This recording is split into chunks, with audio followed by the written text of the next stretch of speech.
Hi, everyone. Yeah, sit as you want, Giles.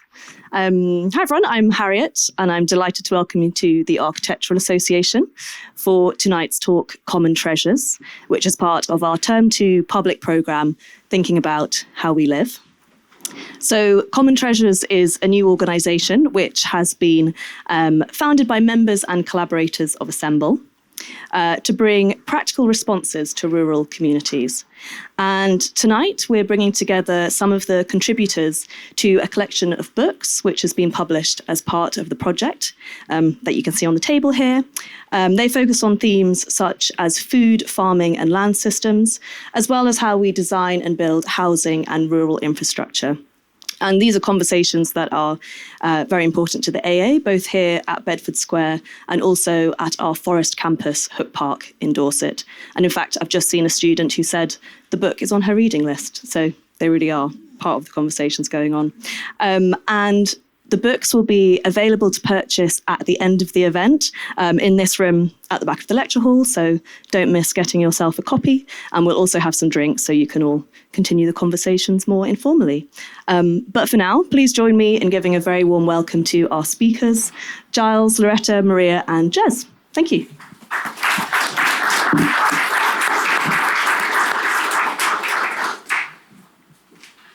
Hi, everyone. Sorry, let me put this up. There's going to be a bit of toing and froing because there's 4 of us talking this evening. So yeah, you'll have to bear with us when that happens. So my name's Giles. I am an architect and a member of the Architecture Collective Assemble. But I'm here in this capacity as somebody who's involved in this project, Common Treasures. As Harriet said, I'm here with some of the contributors to these books that we've made, and yeah, I'll introduce them as we go through, but I'm going to start by introducing Common Treasures as a project and kind of giving you all a sense of what it's about and what we're trying to do with it. So,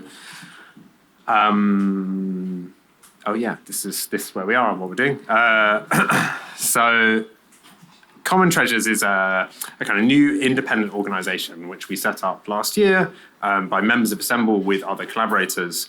And the point of it is to kind of enable the tools of architecture and design to be used to improve homes, land, and the way that places are shaped.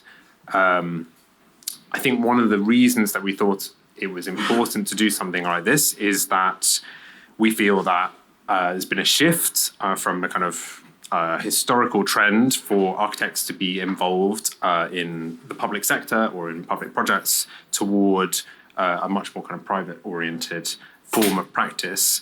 And that doesn't leave time to build local knowledge or steady relationships. And so what we're trying to do with Common Treasures is to build an alternative model which equips organisations and communities with direct support, practical tools, and the know-how needed to design for better outcomes.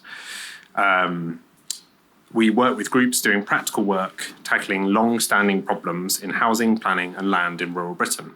And together with these groups, we develop pragmatic and resourceful ways to deal with them, build lasting capacity within these organisations and communities, and the ways that they're able to extend that to others. So Common Treasures grew out of the teaching that we've been doing over the last 5 years at the EPFL in Lausanne, and 2 projects, one in Bridport called Raise the Roof, with a number of other partners, and one with the Ecological Land Cooperative, which supports agroecological farms in England and Wales. And those last 2 collaborations to us have kind of shown the value of long-term sustained engagement with people and communities, and inspired, I guess, us to kind of try and make this kind of broader project of Common Treasures. And Common Treasures kind of sits in this family of other organisations that Assemble has played a part in seeding. So kind of from the clockwise from the top left, Baltic Street Adventure Playground in Glasgow, Black Horse Workshop, which is in northeast London, Granby Workshop, which is a employee-owned ceramics manufacturer in Liverpool, House Veneta, which is a centre for spatial justice in Spitalfields, and Assemble Play, which is kind of roving play project.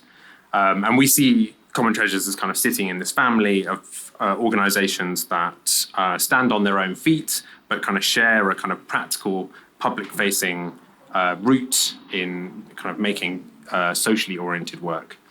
So we're here to mostly talk about the books, and everybody who's joining me is going to talk, I think, a bit about work that kind of relates to their contribution to the books. But I kind of also wanted to kind of set it in a bit of a kind of context that the kind of work we're trying to do with Common Treasures is more than just producing these books. But I'll talk about the books first, because I want you all to go and buy one after this.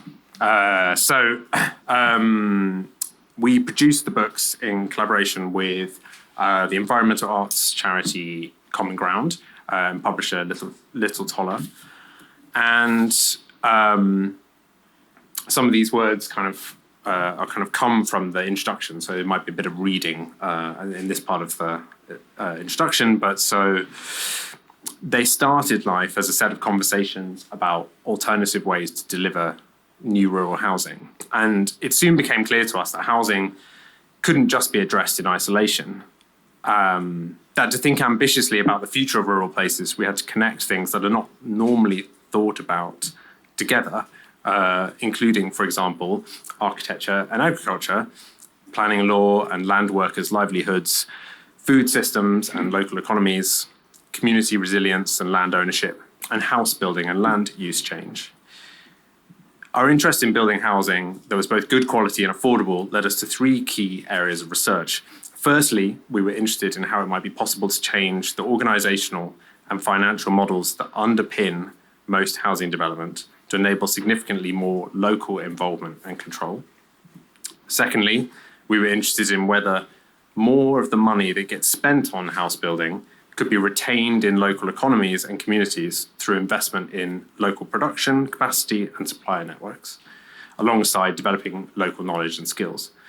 And then finally, we were interested in the possibility of delivering housing in ways that support rather than undermine attempts to mitigate and adapt to climate and ecological breakdown. So principally using low impact construction technologies and regionally available carbon sequestering materials.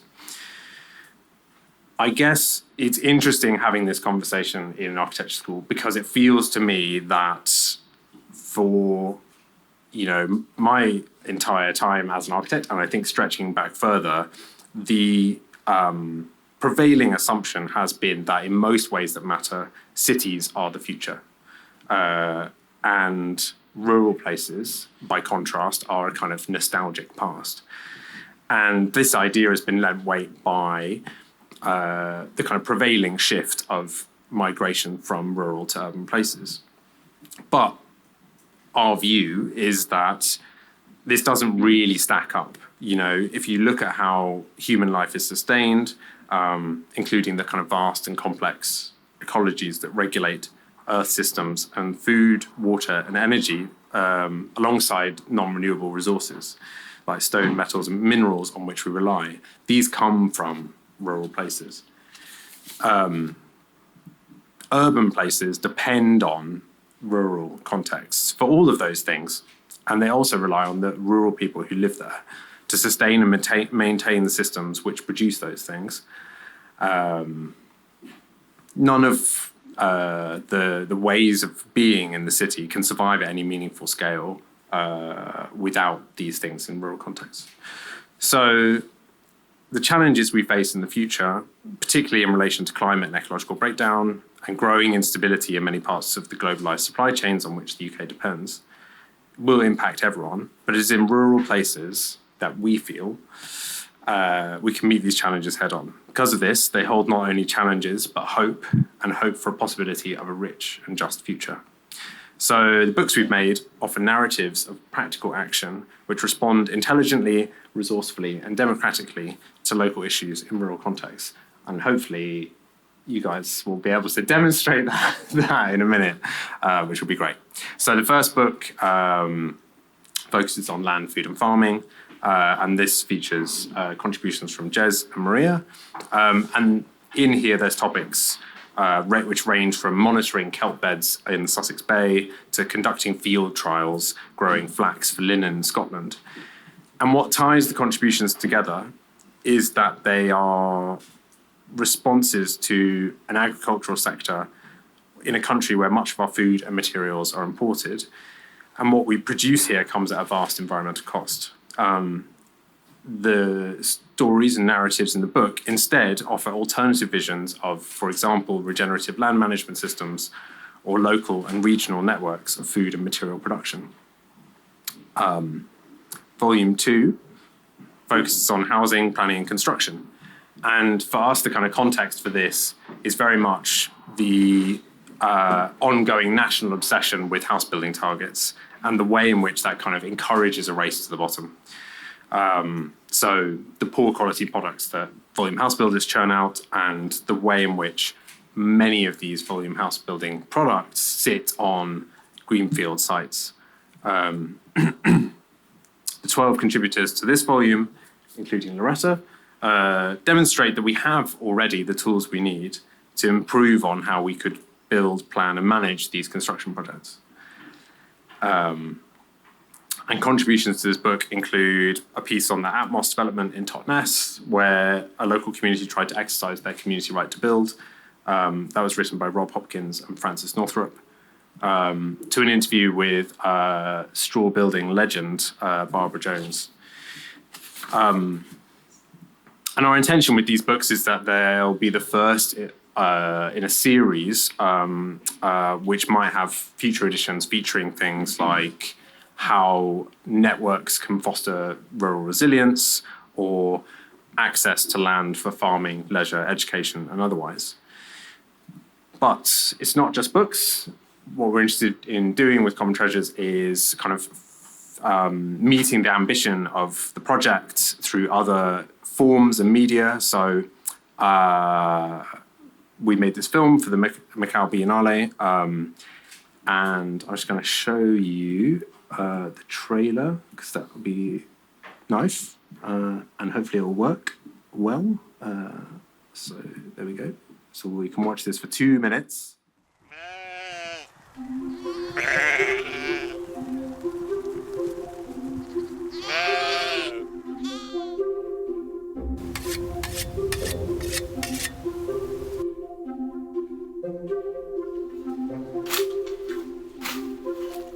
I've always loved working with plants and soil in particular and making ecosystems healthier, especially when, like, humans have made them not healthy.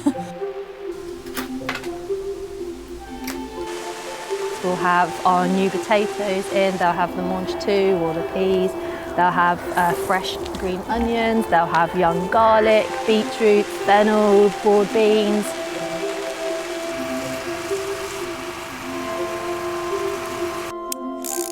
Being able to run a business on the land, really important to be productive, to produce trees that will be in orchards for hopefully generations to come. That's a really important part of what we do. But it's also, living a bit more in harmony with the land and with nature and with animals. What's the distinction between market gardening and farming? And they say, well, a farmer uses a tractor and the market gardener uses the spade and the fork and the trowel. And I think there's no shame in that. And actually that's kind of the way I want to cultivate the land, is using hand tools. Because then I feel like I'm always very close, and it's very individual and very personal, and you're always there, really there.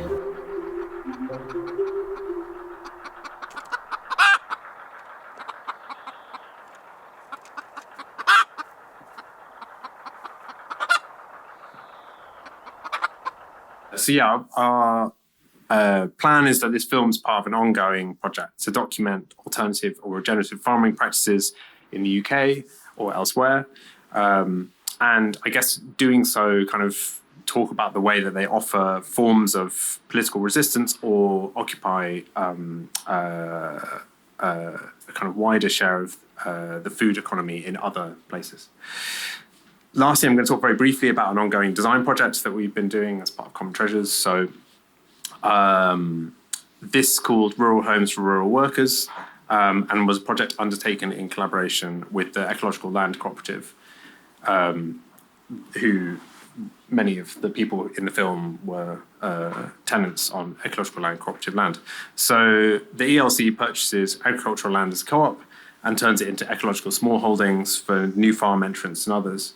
But many of these smallholders live in caravans or other poor quality accommodation. And what this project aims to do is to set an affordable, comfortable standard for construction on these sites, sufficient for a healthy, fit-for-purpose home.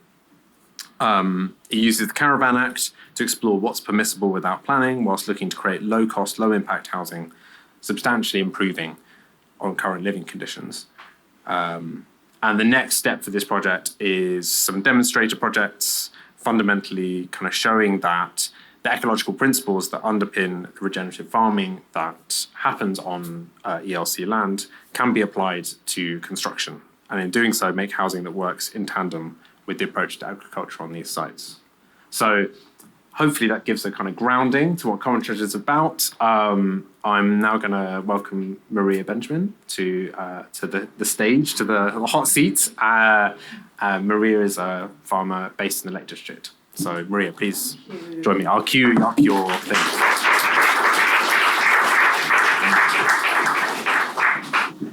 So it's very nice to be here. This is, so I am, as Giles said, I'm a farmer in the Lake District, but actually I moved to the Lake District maybe 15 years ago. I was an artist. I was living in London for 12 years and then ended up on a farm in the Lake District. So it's quite a different lifestyle, really, but one that I find is quite nice to be an outsider looking in at farming. I wasn't that helpful at farming, having not come from that background, but I think what I brought, having had an art practice, was a certain naivety in terms of, oh, I'll just have a go, let's try it, let's do a project.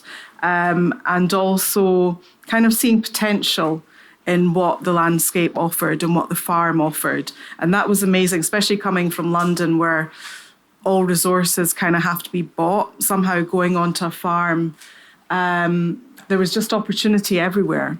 And that for me meant, I feel like although my art practice shrunk, my creativity expanded. So these are some of the businesses that I set up. Dodgson Wood, that's a triple SI, site of special scientific interest, woodland, that John, my partner, looks after for the National Trust. And we have a campsite, and we look after a camping barn and cottage for the National Trust, which we rent out to visitors. It's kind of off-grid eco accommodation. And the other businesses, Lake District Tweed, the Soap Dairy and the Wool Library, are businesses I set up since then. So this is where we farm. John, my partner, his family have farmed within 3 miles of this hamlet for 600 years since records began, so probably before that as well. And we only have a tiny farm. His family were always tenant farmers, so they were always, the reason that they didn't stay in one place is they were constantly moved around. But his dad was able to buy a small 45-acre farm that that he was a tenant on. His family have been tenants, so John's the sixth generation on this farm. So having been able to buy something has meant they've been able to have more of an impact on what they do on the land. This is some of the family heirlooms which were collected in the barn. So when I moved to the farm, this was some of the state of it. And partly it was this because for John's dad to be able to buy the farm, he had to sell all of his animals to raise the deposit to buy the farm. So then John had to take out a loan and buy more livestock and build the farm up. But it's kind of interesting when, you think about the value of land, and especially with inheritance tax, and feeling that the value isn't really in the land, it's how it's worked. And without the animals there, and without the people to work that land, it isn't really worth that money. It really is the people and how that land is used. So anyway, I managed to get some funding to develop this barn into a little bit of a workshop, which is now turned into a shop. And so that was in 2018, and it looks like this now with some of the products that I've since made since being on the farm. This is the building from the outside. So as I said, this was a shipping where John's dad would have milked the cows. John cashed in his pension, and we turned half into a little flat. So for accommodation for someone who works for us. So it means that she gets really nice local accommodation in the Lake District, which is incredibly hard and super expensive. So she has somewhere nice to live, and she basically goes from one door into the other door, which is the workshop space where she works alongside me. So being on the farm meant that I could do things like buy a cow. Which was thrilling when you've never gone to an auction to buy a cow. And actually what I did was bought an ex-dairy cow, which was being sold for meat. So she cost £250 because she wasn't producing enough milk for a commercial system. So I became quite interested in that, in what is commercial. And I feel like so much of what's considered commercial is about sort of streamlining and yield and quantity, rather than thinking about what you have and making the most of it. So in a lot of commercial dairy systems, it's just about maximizing yield from an animal. And if that yield goes down, get rid of the animal and, start again with another one. Whereas I didn't really want to do that. And so we got a house cow, mainly for milk for the house, but Jerseys are bred, dairy cows are bred to overproduce milk. So you can see they're sort of skinny, but they produce far too much milk for one calf. So I kept the milk, froze it, and made soap, and that's turned into a little business, which sales are about 50,000 a year, which, using milk from one cow, can show that it's not about, quantity, it's about thinking differently about what you have and making the most of that. And I kind of like using that to demonstrate that, you could have a whole business just having one cow and running a soap business, So there's some of the soaps that I make. And yeah, it's just that thinking a little bit differently. But I think there's so much of that push towards that's how the future looks, streamlining and just about scale and getting bigger, and that your business should always aim to get bigger and supply a supermarket rather than just supply your community. That can be enough, and that can be sustainable, and also that can be success. This is another little thing that we do, which is we have a chiller trailer, and that's for any farmer to hire, so that because that's a problem for a lot of farmers, is that it's kind of like there's so much of the system that is makes it hard for small farmers to actually be productive, and so many go out of business because you can't process animals on your farm. Sometimes you have to travel 100 miles or something to go to an abattoir, which is crazy. So then we have this chiller trailer for, say, if someone just has a small amount of turkeys or sheep that they want to process themselves, they can borrow this. So we're doing projects that work for us, but also work for our community and support them as well in ways that we can, in small ways. Part of what I love about being on the farm, especially coming from an outsider, is seeing the whole structure, which you tend not to see when you just think about farming, you think about food, you think, okay, someone grows sheep and then they end up on your plate. But this is John, my partner, and we're at a tup sale every year or every couple of years. We go up to the very north of Scotland into the Highlands to buy our rams because we love this auction. And they have very good quality, hardy sheep that when they come down to the Lake District, they think that they're on holiday, and they've got like eat all you can buffet because they're used to quite harsh conditions. So actually coming down south, they really thrive. And so we keep all of the females on the farm. So we don't change them. They stay for generation after generation. And we just go up to Scotland, buy a tup every couple of years or a few tups every couple of years and bring them back down. And it's lovely because it's actually really social and it's a big cultural activity, which unless you're part of it, you never see. You don't realise that this goes on. And I'll show you the auction ring because I think it's beautiful. It is like going to theatre.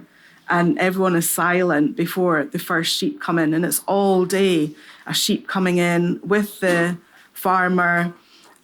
Prices can get huge. You were talking about someone that sold their tup for a lot of money. Our friend sold one for £10,000. And it's exciting to be there. And it's such a social, and for me, coming from an art background, it was just like, exotic, really, going to this auction. Whereas for obviously, if you've done it your whole life and have gone there as a child, it doesn't seem so significant. But it is because there's a risk of these things being lost. There's some funding at the moment, European funding for intangible cultural heritage, and it is for things to do with farming, to do with the wool industry, to do with what happens when that collapses, that there's all these structures that are then lost, and that would be a real shame. So this is me, John, who's a farmer, and Zoe in the middle, who I work with, who is a doctor. She's got a doctorate in British sheep breed wool characteristics, which is very niche. But she's brilliant to work with because she has a level of understanding of the wool market, which is different to me and John. And so together we do quite a lot of work in education and working with other businesses to help them develop wool projects, especially regional wool projects, which we think is quite an important differentiation to most, especially clothing businesses. Nobody's making kind of regional clothes. It's not thought of. You think of it maybe more in food, but not really yet in fashion. So one of the projects I started was Lake District Tweed. I got a bit of funding, or applied for some funding, but I thought I would try a Kickstarter just to gauge whether people would be interested. So I was aiming to raise £8,000 to help process some wool to make Lake District cloth. And we raised that money in 4 days. And in total, running the campaign for 3 weeks, we raised over £14,000, which showed there is an appetite for specific, regional wool and something very specific. And that was amazing to see. So here's, and the reason why it's important in a way is because in the 1950s, farmers got the equivalent of £14 a kilo for their wool. Now it's roughly 30 pence a kilo. So like the fleece that John with his blondie t-shirt is wearing weighs about 2 kilos. So he'll get 60 pence for that. He pays his shearer £1.50 per fleece. So he's losing money every single time he shears a fleece. But obviously you have to shear them for animal welfare. It's really, you have to do it. So it just seems crazy to me when you all know that a wool product in the shops is quite expensive. But that's because of all the cost of processing. The raw material isn't really worth very much, and that's because there's no real demand for it at the moment, and that's since the rise of synthetics. So this is some of the wool that we sent off, and this is from 4 regions in the Lake District. So that's probably a few tons of wool. Am I having to speed up a little bit? You're on 13 minutes. You've got time. Oh, yeah, 13. Okay, so better. Okay, I'll police myself then. So this is a washing facility. There's only 2 commercial washing facilities in the whole of Europe. The majority of wool is washed in China. And for me, it's so important that we keep these. One, because they're amazing. It feels like going into a Victorian workhouse, but slightly better conditions for the staff, I hope. But it is amazing to visit these places, just watching thousands of tons of wool being washed every single day. And so actually, because farmers don't get very much for their wool, often they just burn it because it's a waste of time getting someone to roll them and send the wool off to the wool board to then sell it, and then they get virtually nothing for it. But by choosing to do something with the wool, I've paid the farmer, I've paid the haulier, the wool scouring place, this is the spinners, I pay the weavers, and the dyers, and ourselves. So that's lots of people benefiting from making that decision to make something beautiful with this product, which can be seen as worthless. And here's some of the wool. It's not quite spun. This is one of the processes, and then it's spun. And this is the other place where we have it woven. You can see the weaving machine here. So all of these facilities are in the northwest of England, which was really the wool capital of the world for a long time, partly because of the water, and it's quite a damp atmosphere, which is very good for spinning wool. And it's great that these facilities are still here, and I just want to keep using them because you get amazing machines like this, which is washing. This is washing some blankets that we had made. You can see these blankets here. That's them being dried. Once they're dried, so when the wool is woven, how it's it's kind of woven the same way, but how it's finished makes different materials. So these blankets, after they've been dried, these are teasels, and this teases the blanket to give it a rise, and that's what makes it feel bulky and lofty. But it's exactly the same. You can see here there's a picture of the blanket and the picture of the tweed. It's woven the same, but it's how it's washed and finished which makes a difference. So there's so many skills along the way, and it's just, for me, I guess as an artist, being able to have access inside these industries I've absolutely loved. And you can see the real skill, and that they're kind of clinging on to this trade, which I really hope there is a bit of resurgence for British wool. I really hope it's kind of coming back again. So these are some of our blankets in our friend's house, and I'm just going to show you some of the farmers that we work with. We buy wool from about 20 different farmers. We pay them a better price for their wool, so they actually make a profit. So that's James Rebanks, who's a writer, writes a lot about rural. He's definitely worth reading. And then Canon Sam Hodgson, who do, again, like James, do a lot of conservation work and do brilliant regenerative grazing on their farms. And here is another farmer that we work with. We buy her wool. That's a Blueface Leicester, which is one of my favourite breeds, which was developed in the sort of late 18th century as the Great Improver. That's the best British wool that this sheep has. This is our equivalent to merino is a Blueface Leicester wool, but they're just magnificent. They're like royalty. They're amazing sheep. I love them. And these sort of things again. Britain has the most number of sheep breeds in the world, and they're like they're part of our culture. They're part of our heritage, and they're in our fields. And most people don't know all these different breeds. They don't know that they exist. And I think that the more that we do with wool, and the more that we make regional or breed-specific wool products, then people get an appetite for it. Same as people are thinking more about their food, like what type of apple is it I'm eating? It's not just an apple. When I was growing up, you either got red or white wine. People didn't know really about the different valleys and about the different regions and the different types of wine. So it can become a real connoisseur thing, and I really hope that it moves towards that. There we are. Thanks very much.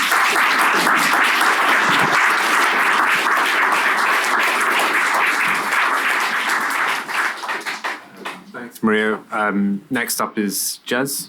Jez is a forester from the East Devon. I'm based West in Devon. West Devon. Devon's Devon, isn't it? Devon. Evening, everyone. Hello to everyone at Hook Park. Hope it's not too wet up there.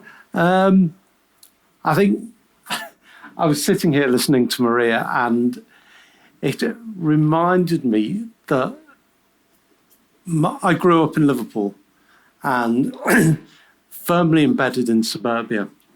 And my first exposure to rural life was when I moved up to Cumbria for a few months to work with the National Trust as a volunteer, and proceeded to spend my very first exposure was with John, Maria's partner. And I remember getting up to the Lake District, and it was wet every single day. And I could barely understand a word that John said in this thick Cumbrian accent.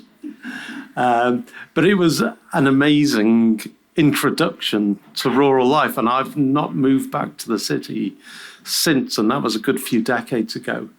And perhaps sort of that's a place to start, really, because when Giles asked me to write a chapter for Common Treasures and insisted that it was all going to be in the first person, I was kind of shocked. I don't like talking in the first person at all. And it sort of started me sort of thinking about my journey in forestry and who I am now. And it's interesting when you start looking back at what influences you. Our dad used to take us out every single weekend, no matter what the weather, to Delamere Forest outside Liverpool, and we'd go for a walk, and we'd all hate it. Mum hated it, I hated it, my brother hated it, my sister hated it, and we'd do that every single Saturday, and sometimes we'd get bribed by a milkshake, but more often than not, we didn't. But we were in this sort of forest setting out of the city every weekend.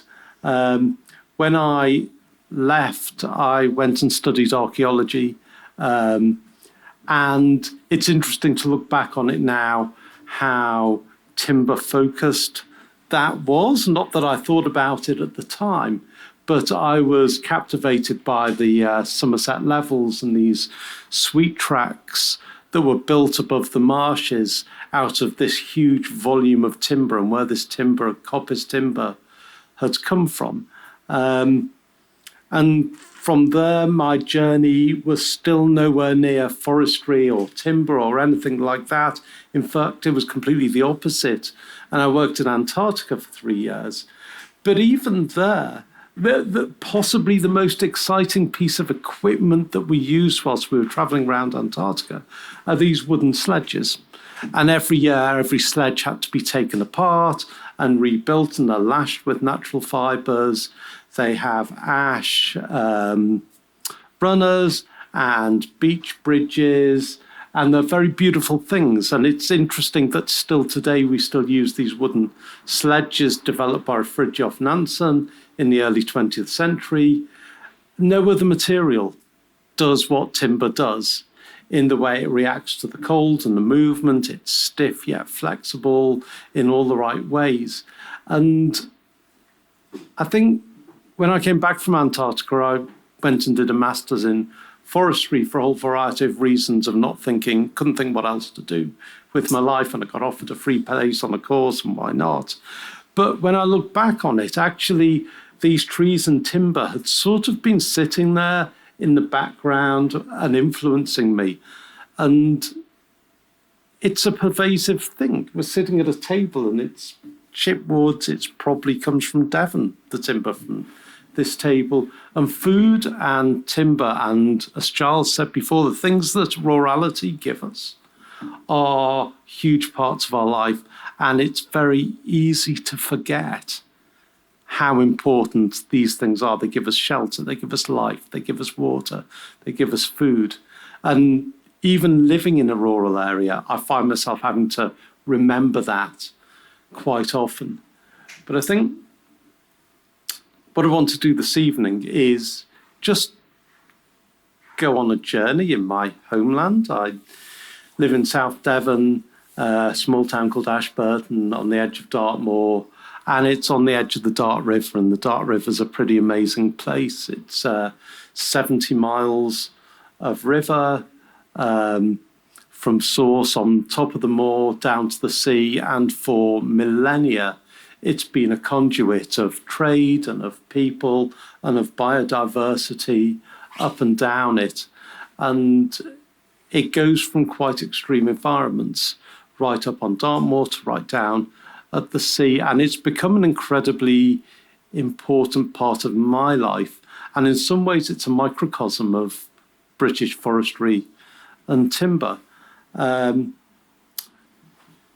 it starts right on top of Dartmoor. And when I first moved to Dartmoor, I sort of looked at it, and it's this amazing barren wilderness, and it's quite imposing to be in.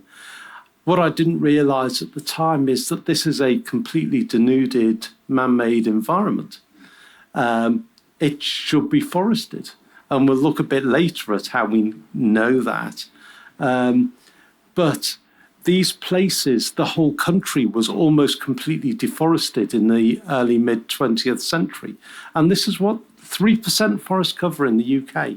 This is what the country would have looked like. No trees in it at all. And it's hard to imagine now what that would look like. And the response to that, both high on Dartmoor and everywhere else, was just to stamp our authority on the environment. We are just going to put trees in the ground. And if you go up onto Dartmoor now, there are these huge spruce plantations, the same as everywhere else in the country. And they're very good at growing timber really quickly, but they're pretty barren places to be. And when you walk across Dartmoor or run across Dartmoor, you're suddenly hit by these big square plantations in amongst this barren landscape. They're very odd, and it was part of what was happening in architecture and in social sciences and in urbanism about stamping authority on a landscape. And there were people doing other things at the same time. This is our office in Dartington. It's in a 1931 modernist building. There was an experiment in what is the future of rural architecture. And that was the people that did that, the Elmhursts, matched that with a thing. What's the future of farming? What's the future of food production? What's the future of education? What's the future of timber growing in rural areas? And it's perhaps something we need to revisit today. Is it as food and farming changes and society changes? What does the future of my house and my town look like in 100 years' time? And perhaps think about that a bit more today. But these sort of modernist responses were followed in the 1980s by this huge movement towards nativism and, I suppose, rewilding, we'd call it today, and sort of a back to what is native and ecologically profound. And the Dart is now a mixture of all these woodlands. This is an incredibly beautiful woodland further down the Dart, but an awful lot of what was productive conifer woodland has now become this kind of woodland. And this sort of, there's a moving feast of woodland typologies up and down the Dart. And at the same time, also on the Dart, people like Carpenter Oak came along. Amazing guy called Charlie Brentnell, who did a lot of work at Hook Park, started these businesses looking at the craft of building with timber and this huge resurgence in traditional timber building using big bulks of unseasoned timber. And all this was happening on the Dart and in the rest of the country as well. And out of that, I sort of came into that via a charity called Sylvanus Trust that was involved in small woodlands. And places like Dartington, these little nuclei of subversiveness and innovation sitting in amongst these very traditional land management systems that were focused on commerciality and centralized infrastructure. I came into this and there was this little group of people doing exciting stuff. And that eventually has grown into my business, Evolving Forests.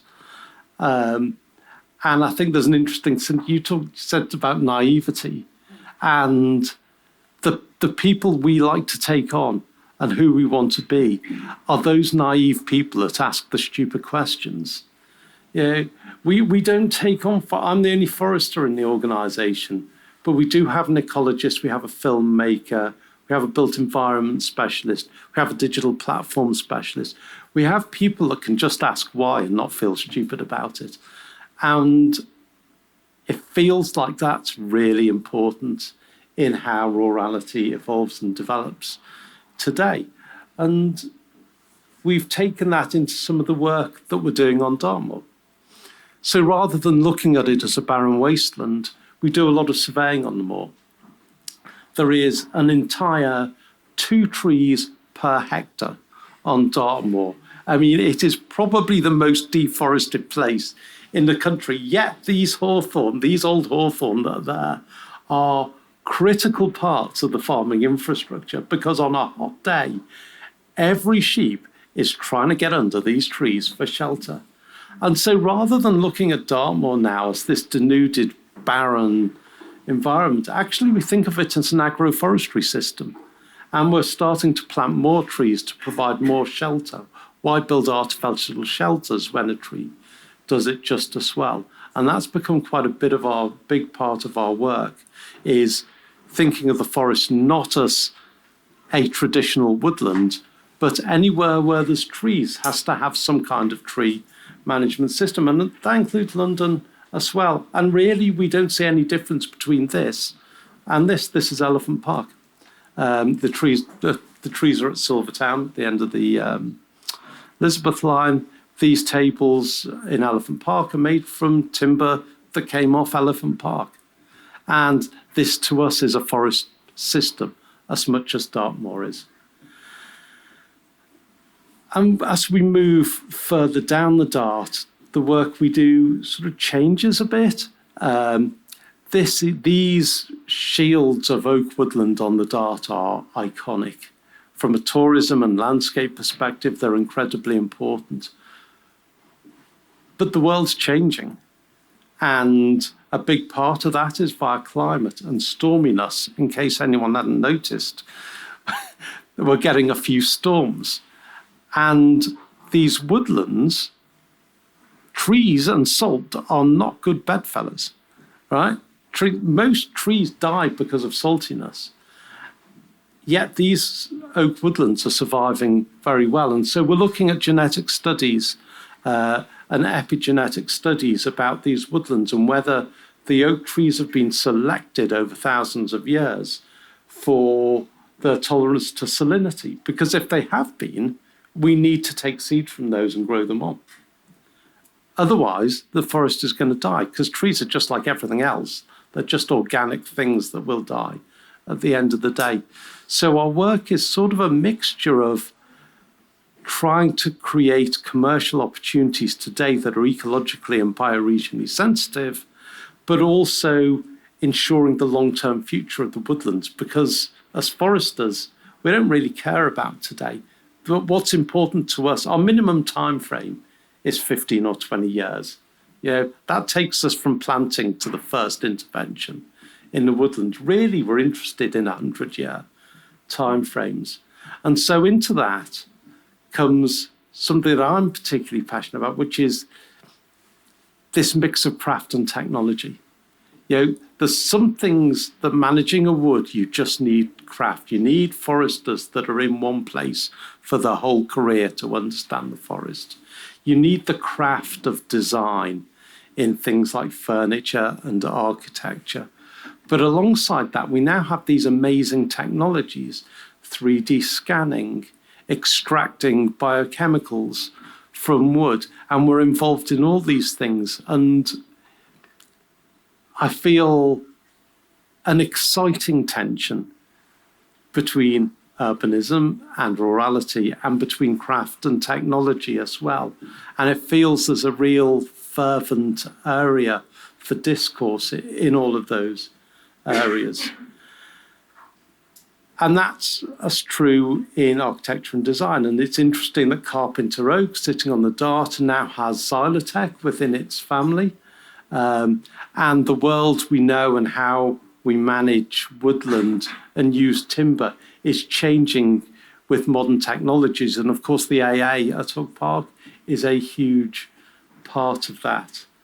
And it's not just about how we can use wood better through engineering, but how we can use it better through products and diversity. The way we manage a forest, those single species forests, what we now do, Hook Park, for instance, is moving from 3 to 15 different species.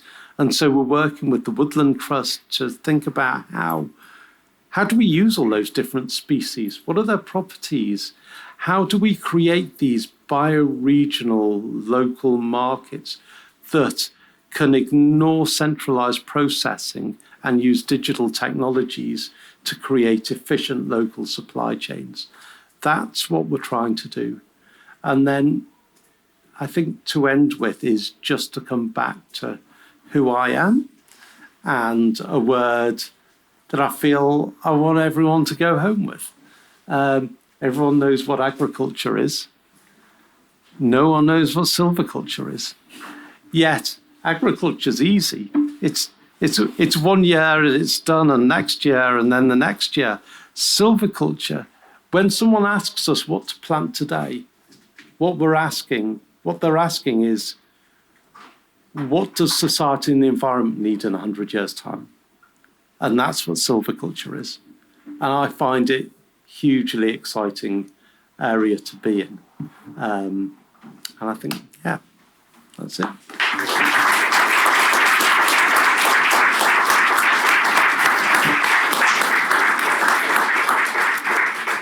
Thanks, Jez. And then lastly, we're going to be joined by Loretta. Loretta is one part of the studio, a local work studio, which was described to me by the architect Jonas Bell as the special sauce in all the best architectural projects. That's very nice, very kind of them. Nice to be here, and it was really great to hear all those really nice sort of personal stories from everybody else. I'm gonna do the opposite. I'm gonna go for the sort of traditional book launch vibe and go for a reading of some of the things that or parts of my contribution to Common Treasures. I'm not going to start it yet because it's going to start rolling, and then I'll be like, you start it when you're ready. Yeah, so our practice is based in Sussex, so it is essentially a rural practice. We look at the use of bioregional materials in construction mainly, and we look at the effect of the use of those materials on the landscape and the sort of ecologies that exist there and the communities that live in it. So yeah, I'm going on my piece in the book in volume 2 of Common Treasures is called Turn, Building with Seasons. And so I'm going to read a few sort of short excerpts that I've kind of rearranged into a short piece that is just to sort of help me describe in brief the sort of potential that I see in building with the seasons. So these images that you're going to see are sort of, they are taken over the course of our work at Local Work Studio over the last sort of 8 years, just through the seasons and across the years. So they kind of don't really relate to what I'm saying, but it's just like an atmosphere. A harsh wind scours the winter building site. Repeated freeze and thaw expands, contracts and shatters wet lime mortar. Slates cleave from the stone lying in the yard by the same action. The cold is bitter on the hands and days are short. The clay heap, dug in finer weather, is alternately saturated, frozen and dried by the gales.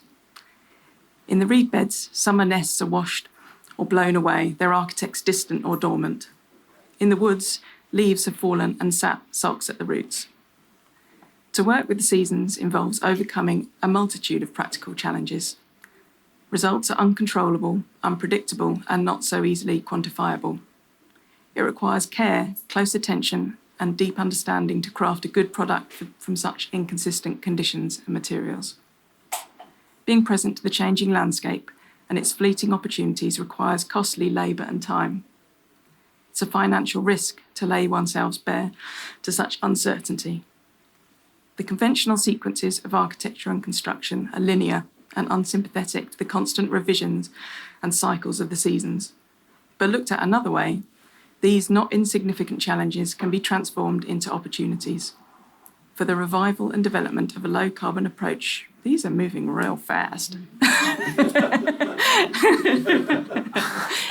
Oh, well, we'll just go back to the beginning. Yeah. But looked at another way, these not insignificant challenges can be transformed into opportunities for the revival and development of a low-carbon approach to construction of our built environment, which is restorative to both our ecological and cultural relationships. The concept of seasonality refers to a cyclical flow of myriad interconnected natural phenomena set in constant motion by the influence of our planet's position relative to the sun and our neighbour the moon. It also encompasses ways of thinking and doing that bend and flex with these movements. Habits that have become briefly, temporarily obscured from our cultural consciousness, at least where construction of our built environment is concerned. Spring. Swallows return with the warm air and the last of the frosts, so lime work can at last resume. The clay dug last autumn is ready now, after the winter's weathering, to be tempered and processed. Frost-split slates are dressed to size for roof tiles. The fields are sown with hemp, rye and flax for fibre and oil. The water reed cut before nesting birds arrived is bound and stored for thatching. 20-year-old sweet chestnut poles, cut close to the ground over the winter, are stacked ready for cleaving and milling in situ. Strong new shoots unfurl from their coppice stool. Prior to the late 1940s, before wartime advances in mass material production and an urgent drive for cheap, fast housing, the progress and tasks of construction were governed by time, tide, wind, water levels, heat and humidity, frost and thaw, sunshine hours, the rising of sap and the interconnected life rhythms and activities of other organisms. Plants, the most sustainable material source of the seasonal builder, capture carbon from the atmosphere as they grow. Under the stewardship of skilled land managers, methods of propagation and cultivation can be gentle, working in symbiosis with ecological systems to improve biodiversity. Resource scarcity is transformed into abundance when regenerative plant-based construction materials are considered. A good harvest can supply an impressive array of building trades. Wheat straw, reed and rye used for thatch roofing, straw bale and cob walling. Flax is pressed for linseed oil and paint. Hard and softwoods are thinned and coppiced from mixed woodlands for timber framing and joinery. The smaller chips and branches, poles and even bark are used for cladding, fencing and internal walls. Even animal byproducts have their uses, with wool for insulation and carpets and milk transformed into casein for wood glues and weather-resistant lime washes. The seasonal landscape is not just a resource to be exploited, but also an instructor on how to live well and prosper within planetary limits. We can reconsider timelines so that efficiency aligns first and foremost with the ebb and flow of seasonal cycles and availability of natural materials. Instead of forcing against the elements, we can save valuable energy by letting weather do the hard work and choosing to do things when environmental conditions are ecologically and operationally favourable. A more flexible, responsive building programme that allows for these fluctuations and makes early preparations for approaching cycles need not be at odds with commercial or societal goals, if we recognise the true value of these processes. Patient and responsive systems can enable a dynamic, organic process of development, working piece by piece towards an aggregation of effects, rather than a singular solution delivered at a precise moment. The ultimate way to be responsive, to cope with scarcity, and to make the best use of a seasonal glut or an unpredictable stream of small batches is to prepare. Accumulating and protecting a store of materials for harder times, the working period of a construction project can be extended to include time for collection, testing and processing of materials in the dark and cold months before the rush of summer. Large-scale capital construction projects require intensive bursts of investment in high-energy industries, strictly constrained within a fixed window of time. A change in sympathies and spending towards an abundance of modest buildings made from less durable materials, shaped, maintained and repaired over time, can use a fraction of the energy. The experience of seasonal landscape time, as it's felt by many indigenous cultures across the world, is not so much a riverine, linear chronology of events, but a lake in which present moments collect and gently circulate along with those of the past and the future. Summer. Clay bricks dry hard in the hot still air, and sheep are relieved of their dense fleeces, which are quickly graded and rolled into bales for insulation and wool carpets. Ripened long straw wheat is cut and bound into sheaves, stood up on end in stooks to dry in the field. Hemp is mown and left strewn on the ground to wet, morning dew splitting the woody core from fibrous husk. The building site is thrumming with life and activity. Now's the time. The harvest is beginning, so make the most of the fine weather and long days, for nothing will last forever. In order for the colossal environmental impact of construction to be reduced once more, a significant transformation of our activities needs to take place. Technical solutions of biomimicry and robotic efficiency applied to irregular, crooked nature promise a future of guilt-free, business-as-usual development. But whilst these technologies will be an essential element of regenerative construction of the future, maintaining current unsustainable growth and pace is not the goal here. The true power and potential of seasonal landscape materials are in their contingent scale, tempo and accessibility. Their ability to be manipulated and creatively applied incrementally only when really needed by citizens and inhabitants for local production and construction using existing tools and agricultural infrastructure. Seasonality, then, is also about using less to do more and recognising abundance where it already exists. To work effectively with natural cycles is to take advantage of opportunities as they arise, without applying force, without having to rush or even to move. Production and construction is not then constrained by living processes and events from which we are isolated and separate, but through concerted engagement takes maximum advantage of them, letting time and weather do the hard work. The events and activities and artefacts associated with the wild and unpredictable seasonal landscape are rich and diverse. Every year and place is different. This complexity is also a source of ecological and economic robustness and resilience. Diversity in nature is a strength. If we can build tolerance for it in our own systems of consumption and construction, then society can also enjoy the benefits of that resilience. Aesthetic and functional variations wrought by capricious weather and local geology can also be enjoyed for their richness and particularity. Material codes, assessment and certification can be receptive to and positively enable the approval of a rich palette of non-standard materials, of low-impact crafts and regional building methods. Development is synonymous with progress and exponential growth, but perhaps this doesn't need to be material. By thinking differently about risk, time, scale and labour, there could be a change of emphasis from one-way growth of capital via extractive, destructive architecture and construction to an all-embracing growth in value and meaning for those who have a stake in a place. Through the careful retention of resources, reverence for environment and agency of inhabitants. Autumn. Summer migrants, martins and swallows gather en masse on telephone wires in the westering sun, ready to leave their barn home, where inside hemp, flax and wheat fill the stores. Work on the building site slows, and efforts turn to processing the harvest for next year's materials. Clay is dug when softened by mists and light rain before it is sodden and heavy from the deluge to come. Sheep graze the tired wheat field, which has been put to rest under restorative cover of clover, vetch and rye. The force of sap subsides in the chestnut trees, leaving leaves curl and fade, and the sawyers sharpen their tools. As the days cool and darken, so does the mind. Time to gather in and reflect on the rewards of summer to make plans for the winter. How will we weather the coming year better than the one before? Material scarcity and seasonal variability were once drivers of innovation and vocational discipline. The pace and quality of construction was governed by the availability of skilled labour. Rural people especially employed diverse complementary skills across the year in various land-based jobs. Late summer hop pickers would finish their harvest just in time to begin digging clay and loading brickyard kilns in autumn.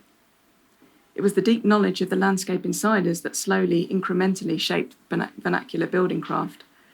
Globally, the vernacular building crafts that make use of these biologically derived materials, along with Site 1 earths and stone, rely on pools of indigenous and localised knowledge that are in rapid decline.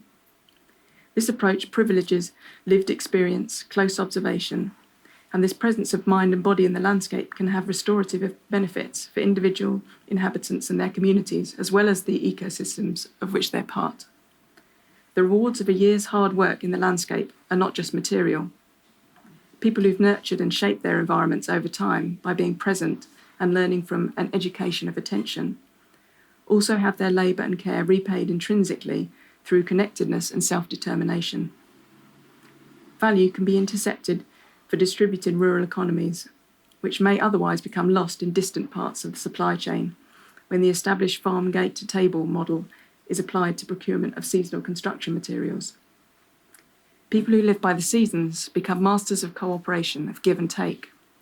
The task for the coming years is one of reconnection between silos of global and local knowledge, between those who need the resources of the landscape and those who manage and care for it, between planners, designers, builders, farmers, foresters and ecologists, through pooling skills and sharing goals and mutual support. Those who live in a home built in the spirit of seasonality will also benefit from a growing connection to place, as the materials that constitute the fabric of their homes speak quietly to them of their landscape origins. A slower, more thoughtful pace, responsive to ecological context, and a realignment of the building calendar to the seasons of the earth opens up new opportunities. We need a new narrative for building and dwelling, not a hyperbolic series of isolated one-dimensional stories, each with a hero, a beginning and an ending. Rather, we need a hypnotic song in the round where many unassuming interdependent voices create complex layers of meaning, beauty and belonging in a constant revolution of the seasons.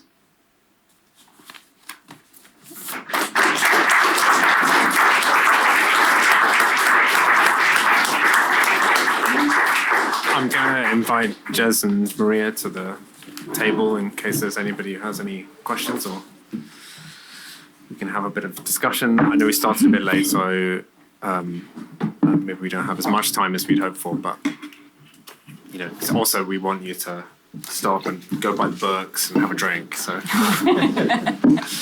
I'm really speaking to say thank you for your bravery, because it's poetry, and it's very difficult to read your own poetry, and really it's the whole, all this talk comes with love, and it's really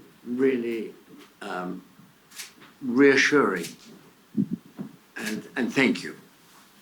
Thanks very much. I think that was directed at you, Loretta, not me. Thanks everyone. It's a spirit of love. Hi, Richard Wolf. Thank you so much. I'm just interested in the panel's view about vernacular architecture, this notion of going backwards to find a solution to go forwards. If one talks about conservation and conservation architecture, there is a fairly political negative there, that it's all about retaining privilege and historic buildings. But for me, vernacular architecture is actually about understanding space and place and materiality, which has been lost really over the last 100 years. So how important is vernacular architecture to the panel? Oh, I've got a view on this. Sorry. I think living in a national park, protected landscape, where obviously the word vernacular is thrown about left, right and centre, it feels to me it's a hijacked word. It's come to mean a historic style, and I don't think that's what vernacular is. I think vernacular is a use of the materiality and materials that is locally available. And if you look at traditional styles, they're inevitably the way they are, partly because of a use case, but mostly because that's the materials that dictated the design. And so to move back to a vernacular means to move to the materials that are available locally now and efficient to use. That to me is what vernacular is, and we need to take it back if we want to move forward. I think it's also useful to think of it in terms of scarcity. So I guess most vernacular architecture is built in conditions or in response to a condition of scarcity, and that's what we find ourselves now in, despite the fact that we kind of don't really recognise it. We sort of, I guess as a culture, we kind of have assumed that there's going to be this endless, supply of materials, and that where we get that from doesn't really matter. But I think it's actually much more, we need to move forward into that kind of, it's definitely not going backwards, in my opinion. And like Jess said, it's been sort of hijacked as a kind of a style that you might apply and a kind of, but really it's a way of being and doing things, and a sort of way of seeing things, and that we very much need to sort of reconnect with. So that's my opinion. Yeah. Thank you. So just leading on from that question then, how do you think we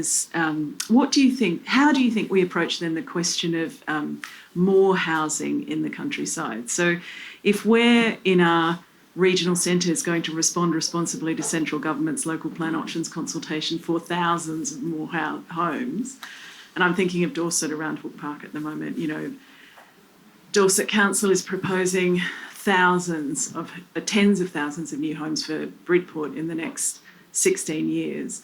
How do we take the kind of ideas that you're raising here and reasonably begin to address questions of the intensification of village and town centres, a challenging of this constant demand for a Poundbury-esque relationship to heritage pastiche? How do we begin to transform the community's capacity to imagine a better future in contemporary architecture? I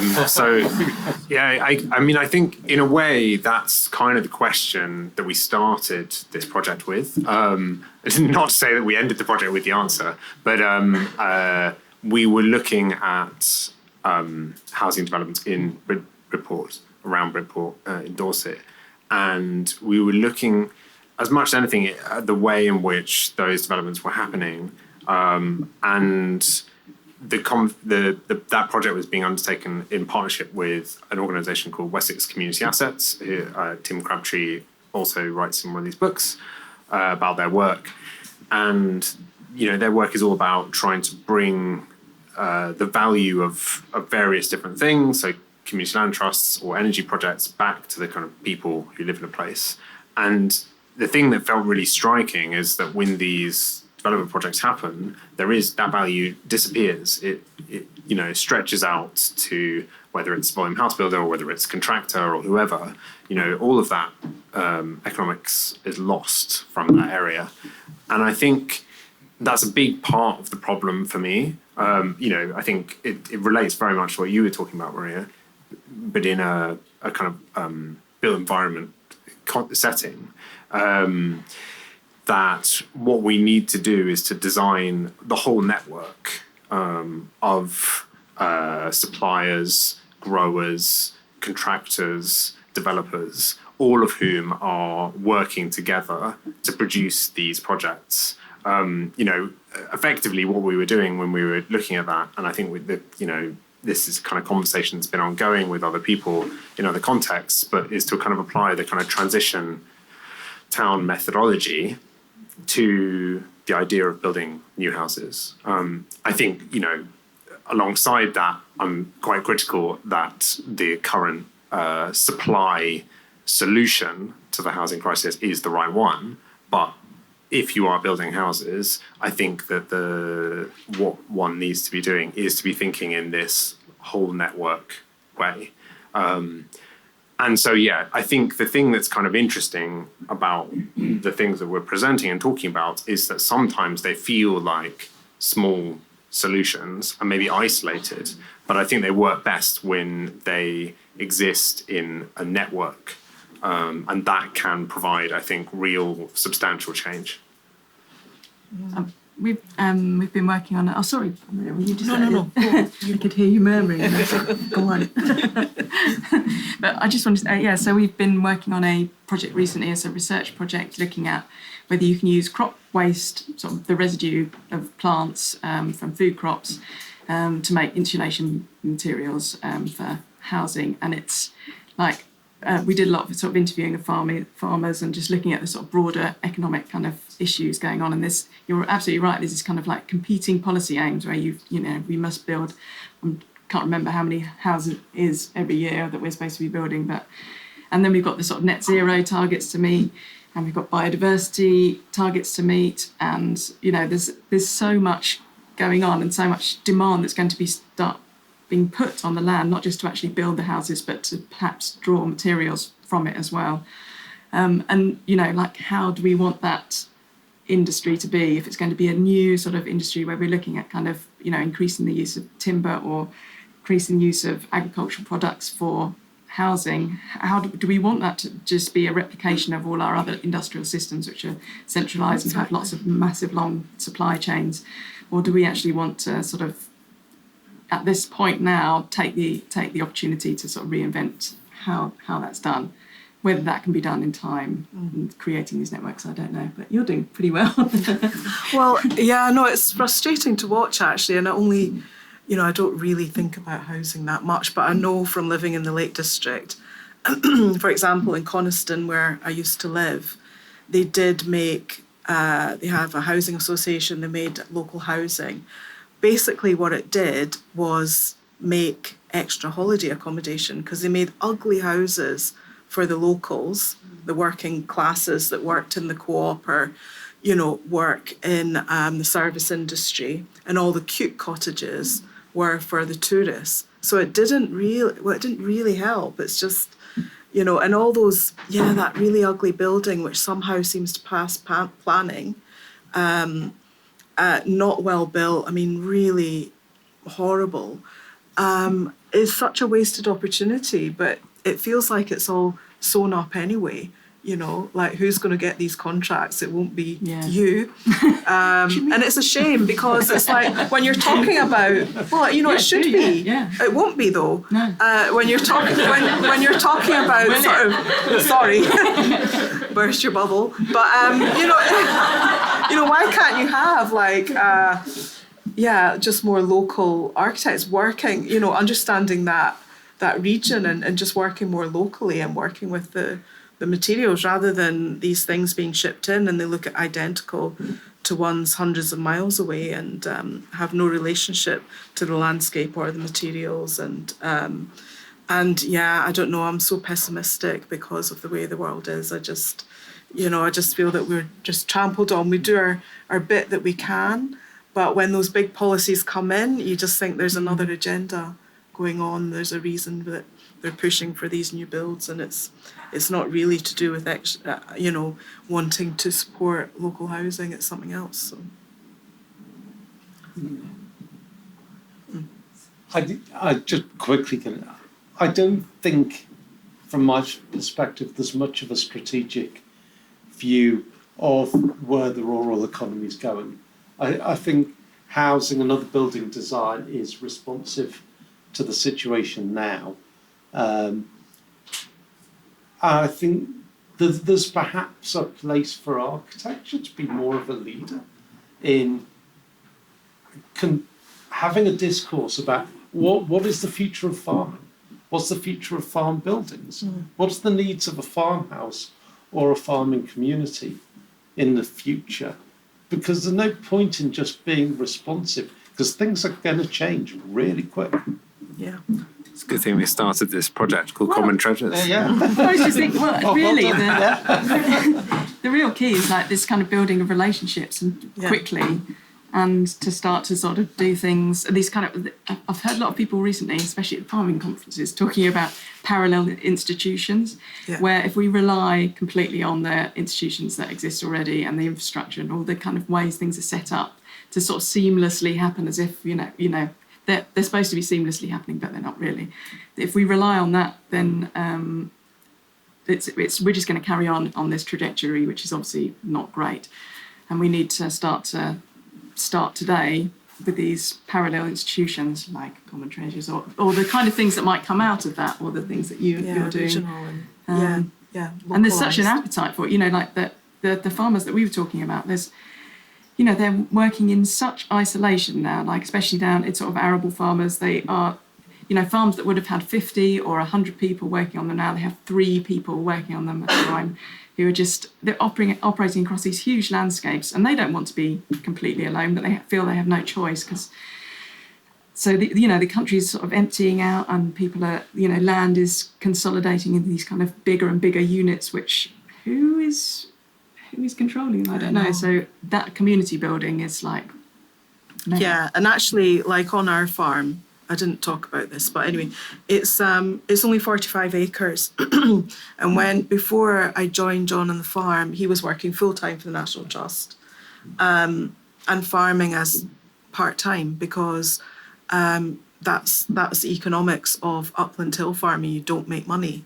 But we really wanted to see if we could make the farm economically viable for the next generation. And neither of us wanted to work off the farm. And we've been able to do that so that we both work on the farm, and we employ at least 3 other people plus bookkeeper and all the rest of it.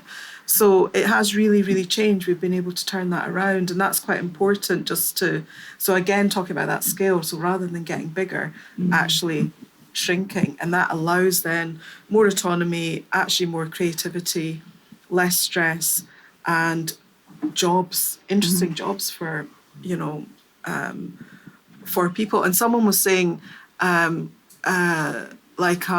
your accountant might see staff costs as a cost, but an economist would see it as an asset, because you're providing employment to locals. And that feels, for me, like a real win, actually being able to employ people and give them a good job.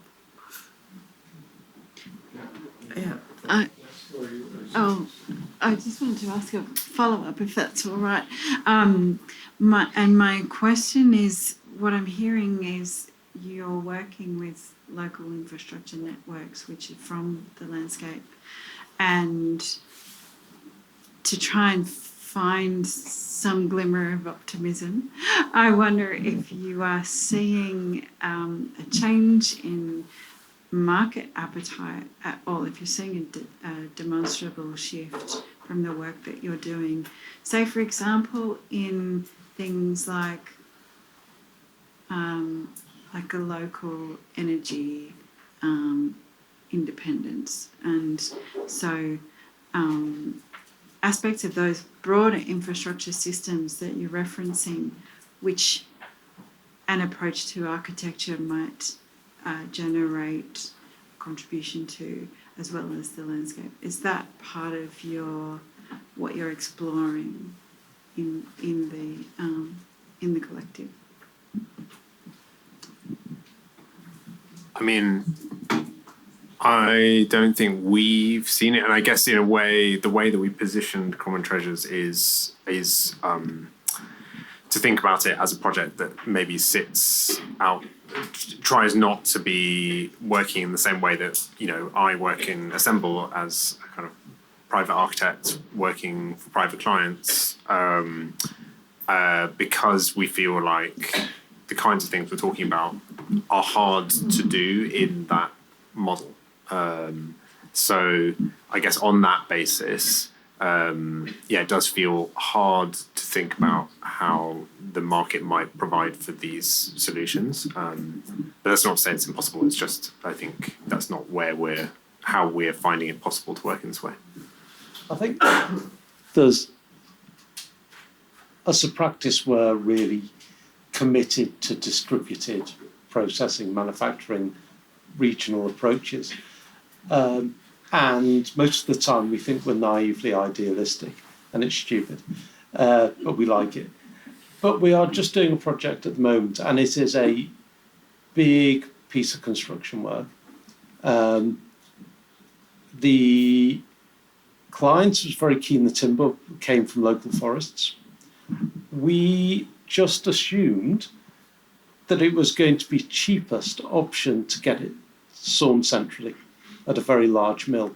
Actually, what's turned out to happen is that when we got quotes in, the centralised mill wanted about 4 times more timber than the local mills did, because they don't care about waste. They just want to saw really quickly, because that's the only way they can make money. Whereas the local miller can look at a log and optimise each log for the cutting list.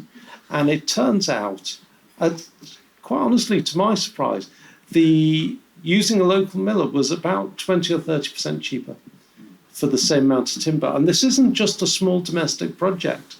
This is a big piece of infrastructure. It's encouraging. And that was probably a good contract for them. They would be chuffed. But are you finding that, like there might be a demand? I think there is a sort of growing demand from people. Certainly we're feeling it. But actually implementing anything or kind of delivering it is quite tricky in terms of like that kind of infrastructure that for processing, like the wool washing or the grading of timber or whatever, I think we take as foresters, we take quite a bullish view of what's happening. Suddenly we're allowing ourselves flexibility to manage the forest in a way that's best for the forest. And that means complexity in the forest. And that means that things are going to change. The palette of materials going to change. And we're going to have to work together to make that happen. And that's amazing as well, that architects and foresters can start to work together. And if anyone wants to see more of this, well, go to the DRMM exhibition at the V&A at the moment, looking at what the complexity and mix of products might be in the future and how that translates into architecture. I'm going to have to get the train in 5 minutes. One more question there. Speaking of infrastructure. If there's a cross-reference in green architecture, I worked as a railway engineer, which is a completely different field, but there is some relation to it. They were talking about using biofuel instead of diesel for locomotives because it was carbon neutral rather than just belching fumes of the atmosphere and CO2.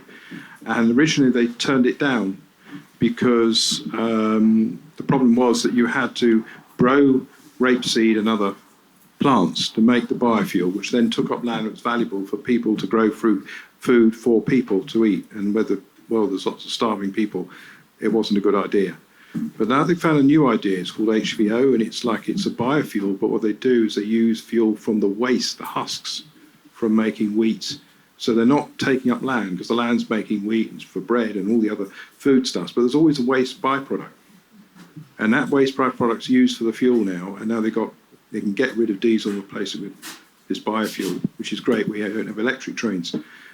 Surely with architecture, there's a similar sort of cross-referencing of holistic idea that you could use waste logs and other things for architecture that would have otherwise just rotted in the forest or something. It's the same idea that you don't have to chop rainforest down to do it. You can go and you can take the green fuels, the green insulation products to make buildings, without damaging the forests or whatever. And what you're doing today, what you're saying is great. But I think if you can upscale it and somehow take on the big companies like Wimpy and all the big, Costain and all the big companies that make these huge blocks of flats around London, that they're just going around building concrete, which is bad for the environment. You guys could take over and I've got to go. sell that. Sorry. Just thoughts on that analogy that might help in architecture. I don't know.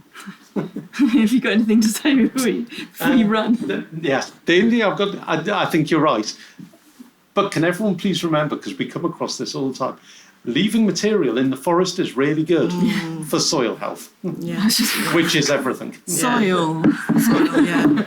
Maybe we got a symbol to wrap it up. So maybe in order to let Jez go get his train, maybe we'll call it a day. And thanks to everyone for coming and for listening to what we had to say. And thank you to everybody. Extra sale next door, and you can have a drink. Everybody can go and buy a book. and have a drink. Thanks, everybody.